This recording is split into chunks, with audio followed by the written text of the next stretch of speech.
जिंदा रूप में नीचे से गए परमात्मा तख्त पर विराजमान अपने ही दूसरे स्वरूप पर चंवर करने लगते हैं, जिसे देख धर्मदास जी सोचते हैं कि जिंदा महात्मा तो परमेश्वर का सेवक है।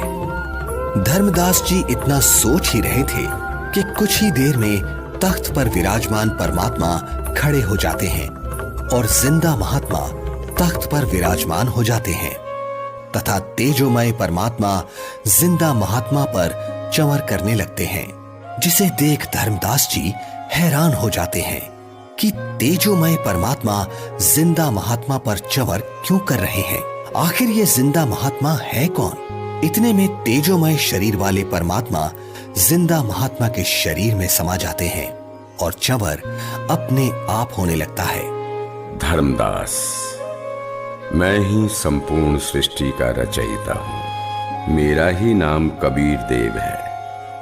मैं ही चारों युगों में पृथ्वी पर प्रकट होता हूं। वर्तमान में मैं अपने वास्तविक नाम कबीर नाम से काशी नगर में प्रकट हूं, जहां एक साधारण मनुष्य की भांति लीला कर रहा हूं और जुलाहे रूप में रहता हूं।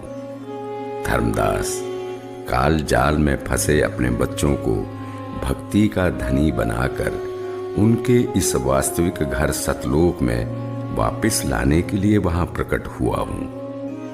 हे सर्वसृष्टि रचनहार, मैं बहुत दुष्ट हूं। मैंने आपको कितना दुखी किया, कितना अपमानित किया। मुझे माफ कर दो परवरदिगार, मैं बहुत नीच हूं, माफ कर दो मुझे। हे परमात्मा, आपने ये इतना प्रकाशमान रूप पृथ्वी पर क्यों नहीं प्रकट किया, क्यों छुपा रखा है। हे धर्मदास, यदि इसी रूप में नीचे जाऊं तो किसी की भी आंखें इस प्रकाश को सहन नहीं कर सकती। दूसरी बात, काल ब्रह्म यानी ज्योति निरंजन का डर के मारे हाल बेहाल हो जाएगा।